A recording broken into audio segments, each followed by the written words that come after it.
Deterioro físico de Chávez. Chávez fallece, ese comando se reestructura nuevamente y me vuelven a llamar en esa condición. Y vamos entonces a la elección contra Maduro, contra Nicolás Maduro. En el año 2013. Sí, contra Nicolás Maduro. Y recuerdo que en ese proceso electoral, se ganó. Y hoy, después de muchos años, lo puedo decir. Ese proceso electoral lo ganó Capriles. Hicimos un despliegue de campaña importante, se emitió una resolución por parte del Consejo Nacional Electoral y en vista de que se convocó una gran marcha al Consejo Nacional Electoral y de que el pueblo venezolano estaba definitivamente empoderado de su derecho, de hacer respetar su derecho en esa elección, y de que fue suspendida esa actividad, empecé a entrar en conflicto con algunos actores políticos también de la oposición venezolana. Mi visión era que había que cumplir con el compromiso de hacer respetar el proceso electoral y que para gobernar un país como Venezuela había que tener el temple, el carácter, la decisión suficiente para asumir ese gran reto de hacer respetar el resultado electoral. Eso, desde mi punto de vista, no se realizó y yo asumí un compromiso como jefe de estrategia público en mi estado con respecto a esas dos campañas electorales. ¿Qué hice? Bueno, demandé la elección presidencial por fraude ante el Tribunal Supremo de Justicia. O sea, usted la impugnó. Yo la impugné. Y muchos me decían, Genis, ¿para qué haces eso? Tú sabes que el Tribunal Supremo está... Y siempre dije, un momento, estoy claro y estoy consciente de la situación del Poder Judicial que ha sido captado por la dictadura venezolana. Pero yo quiero dejar un expediente. Quiero dejar allí un expediente, porque algún día, cuando esto pase, ese expediente estará allí. No podrán desaparecerlo. ¿Usted se imagina, Alfredo, si en aquella cosa que se llamó el nazismo no se hubiese dejado al menos alguna seña, alguna historia, algún escrito que hubiese sucedido? Muchas víctimas jamás hubiesen podido ser por lo menos reconocidas en su calidad de víctima. Claro. Razón por la cual demandé, evidentemente... A mi modo de entender, y en este caso creo que también están ahí nuestros amigos, hubo dos demandas. La que presentó Capriles, sí, a nivel de toda Venezuela, y la que usted presentó a nombre por del iniciativa Estado, propia. ¿Algún otro Estado tuvo esa propia iniciativa que tuvo usted? No, la mayoría se sumaron a la demanda de Capriles. Okay. Y yo hice dos cosas. Una, yo me sumé a la demanda de Capriles, pero demandé también autónomamente porque consideré que la demanda de Capriles tenía algunos elementos que no se habían reseñado y que en mi demanda debían hacerse. Y además porque asumí un compromiso público, Alfredo. Cuando luchas contra una dictadura y asumes compromisos públicos frente a tu pueblo, tú debes reivindicar tus compromisos públicos. Es además una cuestión valorativa, ética. Y más en estos temas en la que estamos hablando de una lucha en la que hay de por medio vidas, futuro y muchas cosas más. Entonces, asumir ese compromiso era responderle a mi pueblo, al menos con una acción que yo tenía a la mano y que como abogado me sentía además obligado a hacer porque conocía de primera mano lo que había sucedido. ¿Usted impugnó ante el Tribunal Supremo? Ante el Tribunal Supremo, en la sala electoral del Tribunal Supremo. ¿Le dieron el fallo? Sí. ¿Cuál fue el fallo? La misma que la de Capriles, no admitieron la demanda. ¿Y cuál es el argumento que utilizaron? ¿El mismo que de Capriles? El mismo argumento que el de Capriles. O sea, es decir, un argumento que luego tuve la gran oportunidad de conversarlo y discutirlo con estudiantes de Derecho, Alfredo. Y estos estudiantes de Derecho no concebían desde el punto de vista lógico cómo una demanda de esa naturaleza podría ser inadmitida por las cosas tan falaces, tan tontas, tan incoherentes y tan congruentes. Y yo les decía, no, es que precisamente cuando tú tienes la razón y sometes la razón a quien no la tiene, tú no puedes esperar una respuesta con razón ni con conocimiento. Ni apegada a derecho. Ni apegada a derecho. Tú vas a obtener una respuesta evidentemente totalmente inaudita, insólita. Por cierto, quiero recordar algo que a lo mejor no coloqué allí. Y no quiero que esto se convierta en un hecho de resaltar situaciones personales, Alfredo, sino más bien de resaltar situaciones que a lo mejor pasan opacas, pero que la gente debería conocer. Luego de la elección de Chávez en el 99, se vienen las elecciones de gobernadores en Venezuela. Evidentemente la oposición o los que nos oponíamos al régimen empezamos a estructurarnos para lograr ganar las gobernaciones. En el estado Mérida el candidato era el señor William Dávila Barrios, de Acción Democrática. William Dávila fue objeto de un fraude electoral. Y yo me llegué hasta el despacho de William Dávila Barrios, que ya era gobernador y venía por la reelección, para decirle que yo asumí el reto de defender su triunfo en esas elecciones. Te estoy hablando del año 2000. Y fue mi primera demanda contra el régimen chavista. Y fue la primera demanda contra una elección del régimen chavista en Venezuela. Con ese caso llegamos hasta la Comisión Interamericana de Derechos Humanos y lo ganamos en la Comisión Interamericana. De tal manera que yo ya venía siendo desde hace bastante tiempo un objetivo de mira de la dictadura venezolana. Recuerdo que en esa época llevamos al Consejo Nacional Electoral en pleno a Mérida y en un batallón del ejército que está en Mérida abrimos las cajas, las urnas electorales y adivina qué encontramos allí. Encontramos excremento humano, boletas remarcadas. Hicimos un reconteo de la elección y efectivamente había ganado el señor William Dávila Barrios, que era el candidato a la gobernación en aquel momento. Estoy hablando de la elección del 2000 de gobernador. Y eso significó para mí también un evento muy importante, Alfredo. Porque, repito, fue un evento en el que me comprometí también en una lucha y llegué hasta donde pude con esa lucha. De allí en adelante, año 1999-2000, mi carrera fue marcada por mucha lucha y por jueces que al verme pensaban en que si me declaraban con lugar cualquier acción judicial que interpusiese, pudiesen ser sancionados por la dictadura. O sea que es fuerte. Doctor Genio, una pregunta que yo le quiero hacer. Estamos hablando de dictadura, estamos filmando y reconocemos que es una dictadura. ¿Cómo hace las leyes esa dictadura? ¿La hace desde una Asamblea Nacional? ¿La hace a título personal el presidente de la República para que sea instaurada como una obligatoriedad para todos los ciudadanos? Bueno, esencialmente ellos guardan las apariencias, Alfredo. Y las apariencias significan que debería ser la Asamblea Nacional quien en un cuerpo deliberativo discuta un proyecto de ley. Evidentemente luego lo va a pasar al Ejecutivo para su sanción, pero ese es el procedimiento constitucional. Pero la realidad es que hay un equipo de asesores que le indican al dictador cómo emitir algunas leyes que evidentemente todas están dirigidas a sancionar la disidencia esencialmente.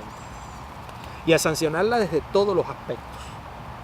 Desde el aspecto económico hasta el aspecto de la libertad personal, pasando por un bagaje muy importante. Todas concebidas ¿a qué? A mantener el poder. A mantener el poder a costa de lo que sea. ¿Y son legales? No, evidentemente son inconstitucionales.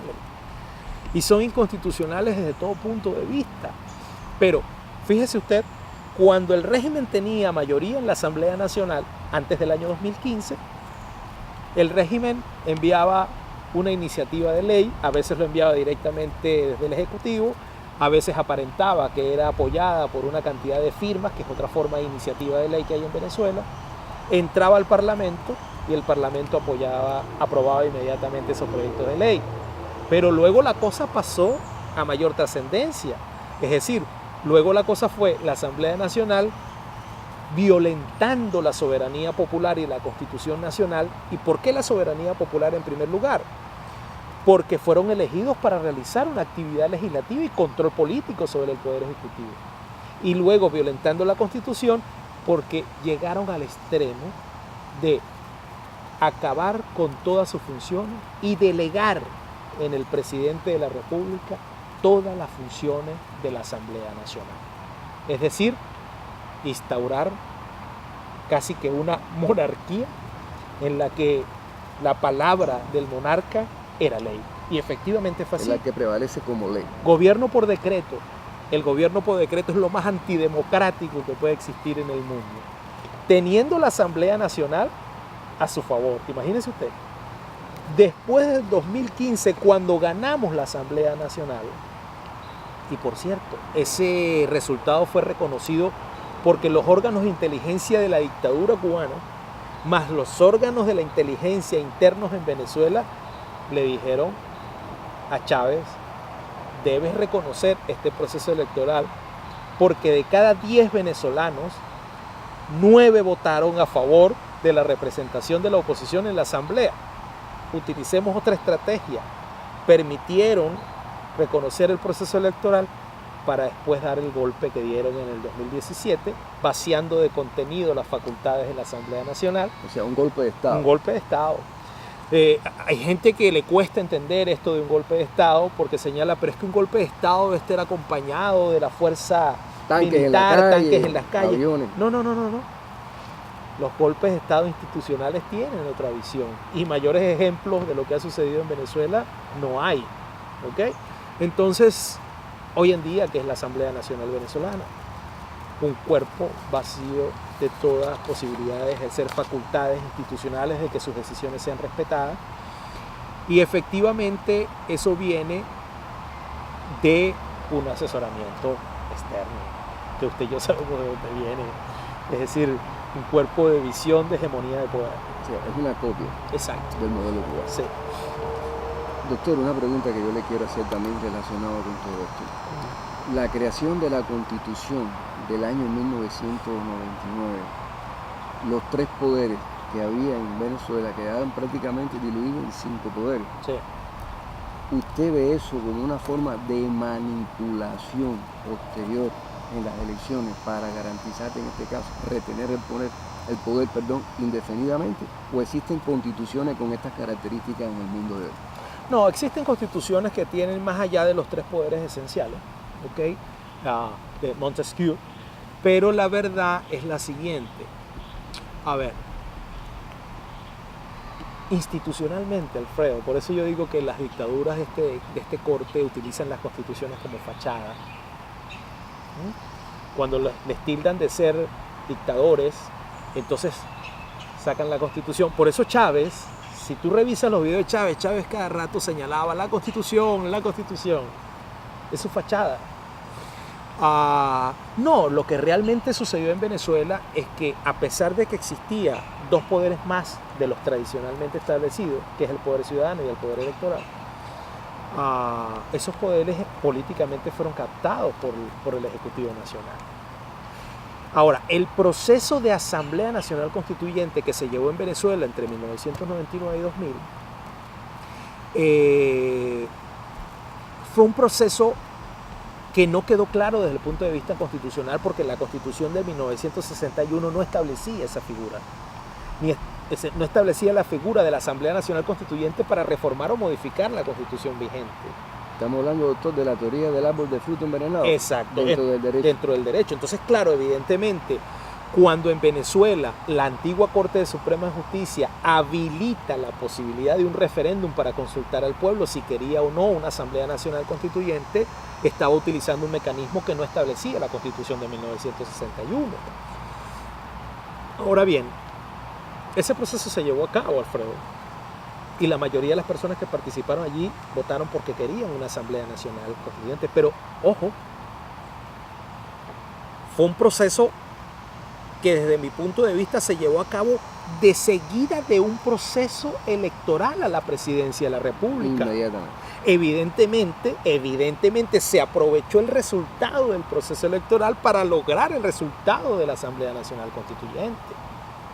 Es decir, si queríamos una verdadera Asamblea Nacional Constituyente, había que permitir que el pueblo pasara ese proceso electoral, se concientizara verdaderamente de lo que significaba una asamblea para allá, pero eso estaba premeditado.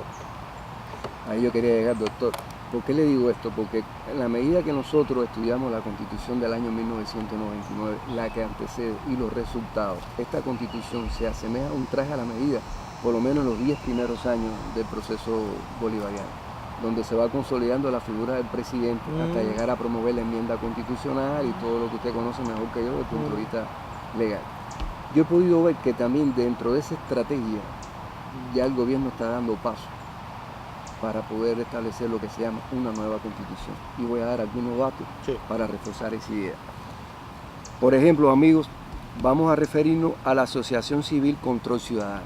Esta Asociación Civil Control Ciudadano, que su función fundamental es establecer el control ciudadano para la seguridad, la defensa y la Fuerza Armada Nacional, a partir del año 2014, y a mí me llama poderosamente la atención, y voy a citar textualmente: se intensificaron la protesta de Venezuela y la respuesta que da el gobierno desde el punto de vista militar es la siguiente: la Guardia Nacional Bolivariana aumentó su presencia en todo el territorio nacional al pasar de 73 destacamentos a 236 y de 159 compañías a 514 compañías. Es decir, hay una consolidación de la institucionalidad militar represiva para reprimir, lo que me hace ver desde el punto de vista social que hay una imposición y la respuesta de las personas a esa imposición es la protesta. El artículo 333 y 350 desde el punto de vista constitucional, ¿qué amparan y qué no amparan? Interesante pregunta, Alfredo. Fíjate lo siguiente.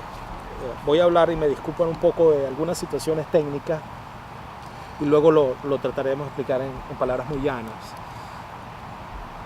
Pero me voy a remontar al proyecto de constitución de Chávez. Chávez, creyente, como es todo autócrata, de que iba al poder, ascender al poder para mantenerse en el poder, a costa de lo que fuese, incluyó 2 artículos. Esos artículos fueron redactados, según comentan, por Chávez, evidentemente asesorado, pero bajo su visión, y fueron artículos diseñados para lo siguiente. 333. Cualquier ciudadano venezolano puede ejercer el desconocimiento de cualquier situación que violente la Constitución Nacional. Situación llamo yo decisión judicial, orden ejecutiva, cualquier acto. Esa es la visión de la lucha individual. Y el 350 señala el pueblo de Venezuela. Entonces el 333 te empodera de un derecho individual y el 350 de los intereses colectivos, de los derechos colectivos a impulsarse contra cualquier situación que atente contra la Constitución y contra el sistema republicano y democrático de Venezuela. O sea que la respuesta del gobierno a partir de esta interpretación de cifras, que son cifras muy certeras, porque esta organización trabaja con un nivel extraordinario desde el punto de vista de transparencia y credibilidad, y se sustenta en las propias fuentes del gobierno, aparte de las fuentes internas que tienen ellos. Si la respuesta del gobierno es reforzar el instrumento militar represivo por excelencia, que es la Guardia Nacional Bolivariana, evidentemente que el mismo gobierno está llamando a la institución jurídica, Tribunal Supremo de Justicia, a desconocer esos 2 artículos constitucionales. Claro, porque la cosa fue sencilla, Alfredo. los artículos que fueron redactados por Chávez para sostenerse en el poder se convirtieron posteriormente en los artículos que nuestro pueblo, asumiendo esos artículos que están en la Constitución, generaron como base de su lucha contra la dictadura. Nunca pensó el régimen chavista que esos dos dispositivos iban a ser usados precisamente para luchar contra su política, contra su dictadura, contra su hegemonía en el poder. Es por eso que digo, vaya usted lo que la historia nos revela en función de quien quiso perpetrarse en el poder y resultó ser que los dos dispositivos fueron utilizados por el pueblo y siguen siendo utilizados como fundamento constitucional de la lucha. Ahora, evidentemente, Alfredo, has tocado un año, 2014, un año fundamental. En este año 2014, Alfredo, yo empecé a asumir individualmente la defensa de muchos jóvenes que habían sido detenidos, estaban siendo detenidos en la protesta del año 2014. ¿Dentro del Foro Penal Venezolano? No, aún no. Fíjate, yo asumí primero individualmente la defensa de bastantes jóvenes. Yo mismo tomé mi código. Sin motivación económica, nada. Sino profesional y por amor. Tomé mi código y me fui a los tribunales. Y perdone, ¿por qué digo motivación económica? Porque siempre que se hace algo desde el punto de vista profesional, varias personas pueden decir, bueno, pero ¿cuál fue el beneficio que recibió? ¿Fue un beneficio tangible, monetario o intangible, que es el cumplimiento del deber? No. Vista las circunstancias de mi país y vista la represión que se estaba suscitando, dije, yo tengo que hacer algo. ¿Y qué voy a hacer? Lo que sé hacer. Tomé mis libros, mis códigos, así a la antigua. Y para la trinchera. Y me fui a la trinchera. Y me paré en la policía y en las puertas de la Guardia Nacional. Y cuando veía pasar un muchacho que lo bajaban de una patrulla y veía a los familiares, me le acercaba. Su hijo, su hija, su sobrino, su familiar, ¿tiene quien lo defienda? No tengo, yo lo defiendo gratuitamente. Y así me monté en esa lucha, hasta que llegó un momento, Alfredo, que las llamadas a mi casa eran seguidas. Y si de algo me siento orgulloso, y si hay un tema que en la herencia que le dejaré a mis hijos, es esa. Me siento orgulloso de haber hecho eso. Luego, vistas esas circunstancias, el Foro Penal Venezolano, que es una extraordinaria organización que existe en Venezuela, que ha sido promovido 2 veces al Premio Nobel de la Paz y que ha ganado reconocimientos internacionales importantes, coordinado generalmente por Alfredo Romero, Gonzalo Imiot, por Horacio Medina y otros más, se enteraron de mi actividad en Mérida y decidieron invitarme a participar en el Foro Penal Venezolano y dije, bueno, es una organización noble que se dedica a esto, que tiene una estructura, y me incorporé al Foro Penal Venezolano. En el año 2014, Alfredo, yo defendí aproximadamente, en el año 2014, yo defendí 95 personas. ¿Y ganó alguno de esos casos? Suena pedante si te doy una respuesta, pero vamos a decir que la mayoría logré poner en libertad a esas personas. Pero hay una cosa importante, Alfredo, no solamente eso, sino que en cada caso que iba al tribunal y era testigo, era defensor, pero también testigo de la evidencia física de la tortura y los tratos crueles, ahí mismo en esas audiencias solicitaba que se abrieran investigaciones contra esos funcionarios. Y al salir de esas audiencias tenía a los funcionarios afuera esperando. Y cuando pasaba al salir de las audiencias, esos funcionarios me decían, muchos me decían, se me acercaban así, me lo decían al oído y me decían, recuerde, doctorcito, que usted también puede ser objeto de nuestra visión. En la propia institución. En la propia institución. Dentro del área institucional. Sí. Y yo les respondía, recuerde que mientras que esté vivo, yo también seguiré dando la lucha. No se preocupe. Y hay un caso del año 2014, y me disculpas que lo individualice, que me marcó mucho. Y es que defendí a 6 jóvenes que fueron detenidos por la policía del estado Mérida. Estos jóvenes iban desde 14 años a 16 años. Los detuvieron dándole una golpiza brutal, pero brutal. Era menor de edad. Le dieron una golpiza brutal. Los incorporaron a las patrullas con esa golpiza brutal y los jóvenes identificaron dentro de esas patrullas a personas con acento cubano. Dos cubanos, uniformados de policía. Luego los llevaron a los centros de reclusión preventiva, Alfredo. Y en los centros de reclusión preventiva los colocaron en una pared y jugaban tiro al blanco con estos jóvenes. ¿Pero qué utilizaban como munición? Balas metras. Metras de cristal, de vidrio. Le colocaban encima de sus cabezas y jugaban al tiro al blanco. Los arrodillaban, les decía que sacara su lengua y al sacar la lengua le golpeaban la parte inferior de la mandíbula y la cabeza superior, para que cercenarle la lengua. Les metieron descarga eléctrica, bolsas asfixiantes y los golpearon hasta donde no más poder. Y recuerdo que en esa audiencia